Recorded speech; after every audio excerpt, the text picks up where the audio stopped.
இது என்ன பழம்னு கண்டுபிடிங்க பார்ப்போம். வாட்டர்மெலன் சாப்பிட்டு மும்பையில் ஒரு குடும்பத்துக்கு ஏற்பட்ட துயர சம்பவத்துக்கான பிஎம் ரிப்போர்ட் இப்போ ஃபைனலாக நம்ம கிடச்சிருச்சு. அதில் அந்த 4 பேருக்குமே ஜிங்க் ஃபாஸ்ஃபைடு இருக்கிறத கண்டுபிடிச்சிருக்காங்க.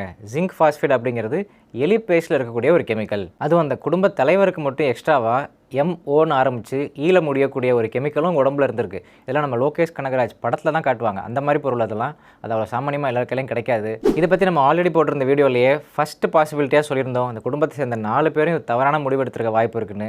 கூடுதல் தகவலாக 2019 ஒரு ரியல் எஸ்டேட் சம்பவம் நடந்திருக்கு. அதில் ஒருத்தவங்க பணம் வாங்கிட்டு பணம் கொடுக்காம விட்டுருக்காங்க. அதில் ஒரு முக்கியமான ஐவிட்னஸ் இந்த பாதிக்கப்பட்ட நபருடைய குடும்பத் தலைவர். அந்த கேஸ் இந்த மாதம் ஹியரிங்க்கு வருது. அந்த மோட்டிவ்னால யாரும் இப்படி கலந்துருப்பாங்களான்னு தெரியல. இதை போலீஸ் தான் விசாரிக்கணும். 2 மாதத்துக்கு முன்னாடி மும்பையில் உள்ள பழக்கடையிலலாம் அந்த பழத்தை எலி கடிக்காமல் இருக்கிறதுக்காக இந்த எலி பேஸ்ட்டை தடவுறாங்க அப்படின்னு கையும் களவுமா ஒரு வியாபாரி மாட்டினார். அந்த வீடியோ நியூஸ்லாம் போட்டிருந்தாங்க. ஸோ அப்படி இருக்கிறதுக்கும் வாய்ப்பு இருக்கலாம். ஆனால் நம்ம தமிழ்நாட்டில் பல வருஷத்துக்கு முன்னாடியே இந்த எலி பேஸ்ட்டை தடை பண்ணியாச்சு.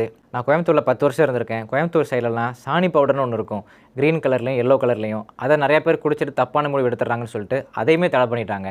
முன்னாடி இருந்த எலி பேஸ்ட்லாம் புரோமோடயோலின், வார்ஃபேரின் அப்படிங்கிற ரத்த உறைதலை பாதிக்கக்கூடிய கெமிக்கல்ஸ்லாம் இருக்கும். அதை சாப்பிட்டாங்க அப்படின்னா ஒரு 3 நாள் 5 நாள் இல்லைனா 7 நாள் கழிச்சு தான் லிவர் ஃபங்க்ஷன் டெஸ்ட் அதிகமாகும். ஆனால் இந்த ஜிங்க் ஃபாஸ்ஃபைடை சாப்பிட்டா வித்தின் 24 ஹவர்ஸ்க்குள்ளேயே ஃபாஸ்ஃபைன் அப்படிங்கிற ஒரு நச்சுத்தன்மை வாய்ந்த கேஸ் ரிலீஸ் ஆகி லிவர், கிட்னி, பிரெயின் எல்லா உறுப்பையுமே பாதிச்சிருது. பழைய எலி பேஸ்ட்லாம் எப்படி எல்லா ஊர்லேயும் தடை பண்ணாங்களோ அதே மாதிரி இந்தியா ஃபுல்லாக ஆன்டிடோடே இல்லாத, அதாவது மாற்று மருந்தே இல்லாத இந்த ஜிங்க் ஃபாஸ்ஃபைடு இருக்கிற எலி மருந்தையும் கண்டிப்பாக தடை பண்ணணும். அந்துருண்டை போன்ற நச்சுத்தன்மை வாய்ந்த பொருட்களை வீட்டில் பயன்படுத்துறதையும் நம்ம எல்லாருமே அவாய்ட் பண்ணணும். தெரியாமல் கூட குழந்தைங்க அதை எடுத்து வாயில் வச்சிடக்கூடாது. சம்மர் சீசனில் நம்ம கிடைக்கக்கூடிய ஒரு அருமையான பொருள் வாட்டர்மெலன். அதை நம்ம எல்லாரும் மிஸ் பண்ணாமல் சாப்பிடணும். அதே மாதிரி இப்போ நுங்கு சீசன் ஆரம்பிச்சிருச்சு. 100 அடி உயரத்தில் இருக்கிற நுங்குலலாம் போய் யாரும் கெமிக்கலை கலந்து கலப்படத்தை உண்டாக்க முடியாது. ஸோ தைரியமாக தாராளமாக எல்லாரும் நுங்கு சாப்பிடுங்க.